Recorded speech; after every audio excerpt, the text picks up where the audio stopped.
puppies are 5 weeks old. And at this point is whenever I'm going to create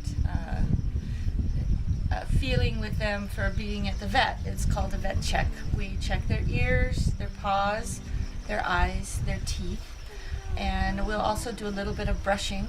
It helps them to learn to sit still while somebody's petting them, brushing them, and checking them out.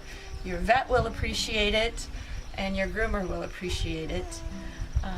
I'm also going to show you some of the grooming tools that I use that are my regular standbys at different ages for the different dogs in different seasons.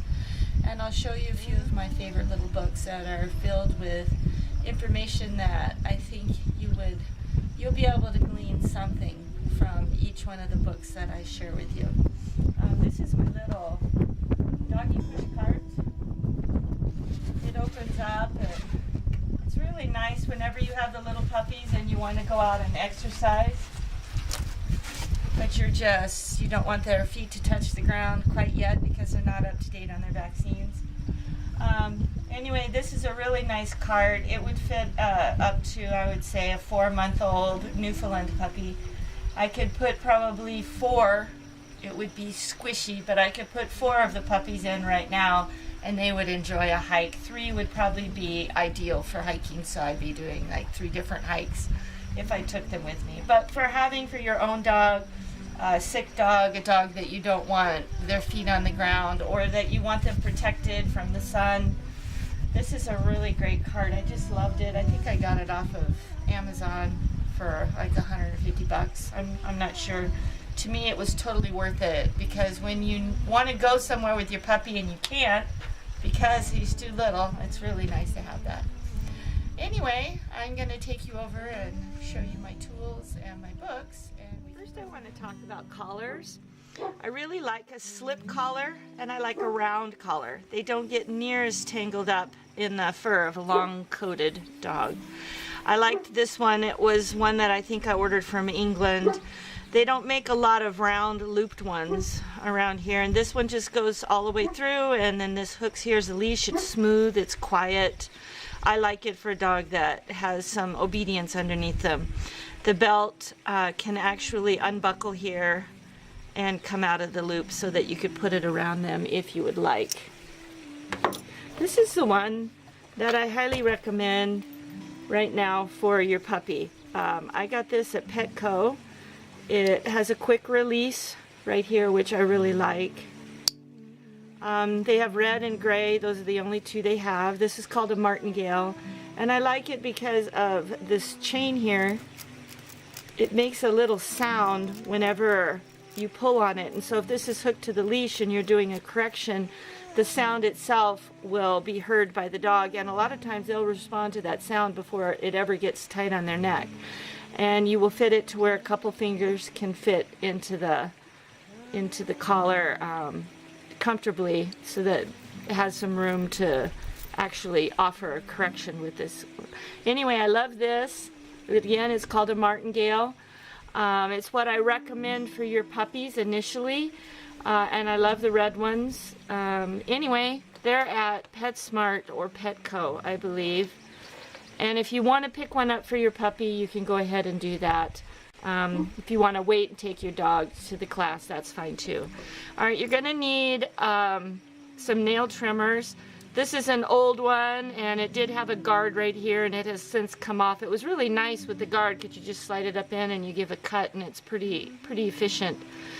But it still works great. I have to use my eyeballs on it. It lasted a long time. This is just the little clippers that I'm using for the puppies right now. It's very easy to trim their nails. You'll be seeing me use this on them when we start our classes.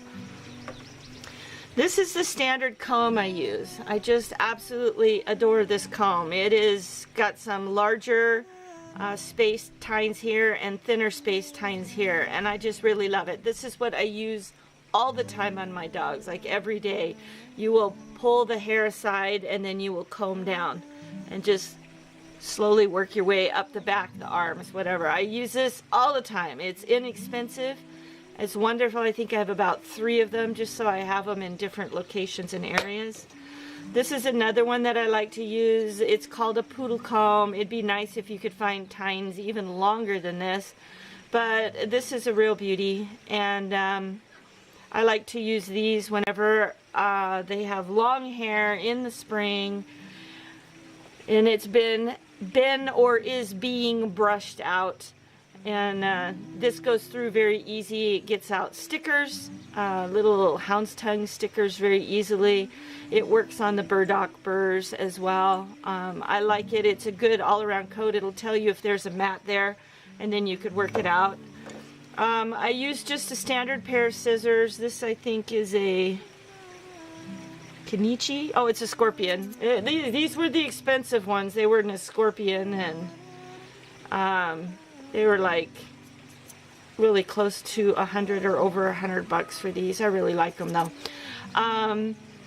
They can be sharpened by a groomer, but what I like to do is brush the hair up from the toes, pull it up from the toes and just trim around the toes, and then also around the paw on the bottom I trim there. So I'll pull this hair up and trim that way, and then I'll also trim around the base, and it just keeps their paws really neat. So I use these three things along with this all the time, very frequently. So this is a slicker brush. They have them at Walmart that have this really cool push button on the back that pushes the base forward and makes it easy to take the hair out. Anyway, I will use these on the puppy coats because their coat is denser initially. They're just kind of getting all that new fur in, and it's denser. So this one just brushes over the top of it very lightly, and it smooths out puppy fur, which is really hard. This right here just doesn't smooth out the puppy fur. It gets it to where tangles are out, and grass, cheek grass helps to come out, and burrs. But this one makes it look so smooth and clean and really like a fluffy teddy bear, and you're just like, oh, I just love this one. All right, but I don't use this on the big dogs. Hardly at all. If I do, it's very light and it's a touch-up. This is what I use for the big dogs. These little tines rotate, and there's 2 layers, and for pulling out winter fur, it's just beautiful. I use that very frequently during shedding season, which lasts like from March to August. This is my brush. Sometimes this brush actually works. It's called a Furminator. I saw it on the little commercials at the feed store and I liked it. But to me, it does not work on the Newfie's coat near as good as the other ones do. So I don't think I've used this unless they have just a short coat. This one was given to me by a friend. It's called Shed Magic. Anyway, it's got these curved tines here. I don't know if you can see that very easily. But there's just a whole row of them, and these things just flat pull out the dead fur. Very easy. Hair just comes right out. This is one of my favorite tools. I don't even know the brand of this one right now.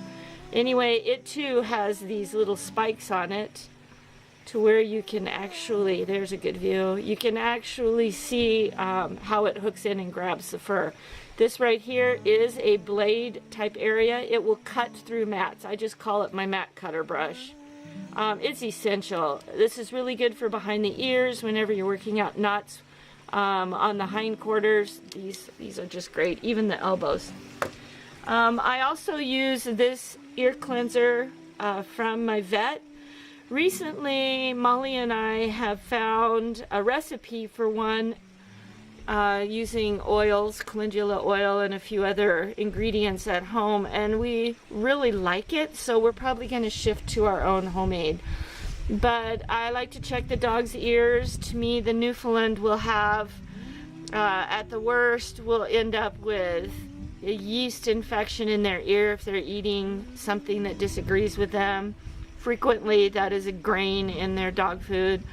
Some dogs just have sensitive skin. So anyway, we'll use an ear cleaner, squirt it in, massage the ears really, really well, and then you would go ahead and I wind up a tissue and put it in and very gently work out the cleaner when you're finished. They do have an ear dryer, but I think it's really hard on their ears, so I don't use it.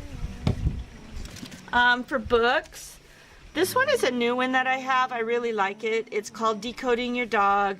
I have been looking into the psychology of dogs because I want to understand how they're thinking so I can better serve them and the puppies here as they're learning.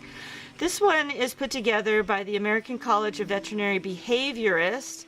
So they're veterinarians and they're working on behavior, and a lot of their ideas are different than what many trainers have used, but you will find sometimes you are doing some of the things that they suggest naturally on your own without a trainer. Anyway, I want to study this more, and I want to implement a lot of the information in here into my training program whenever I get it up and working. This is Cesar Millan's book. I've loved his shows. He handles what I call harder to deal with dogs than a Newfoundland. I mean, a Newfoundland is so gentle. A lot of his methods may be going a little above and beyond for a Newfoundland, but there's a few things that he has that I use consistently that has done nothing but make my relationship with my dogs better. One of the main things in here that he teaches, let me see if I could find there. Back here in the back, he has an appendix with a quick reference guide. They show you how to master the walk, which to me is critically important. One of the other things they're working with, introducing your dog to a new person. They also talk about collars in here, and it makes so much sense with the collars. Claiming your space is critical, especially when you get your new puppy. A puppy is always going to be trying to claim space, just to their nature, to see how far they could go in life. And their space, they need to have their own space, but they can never have your space. You've got to invite them into your space only when you want them in. And space is another good thing to study here.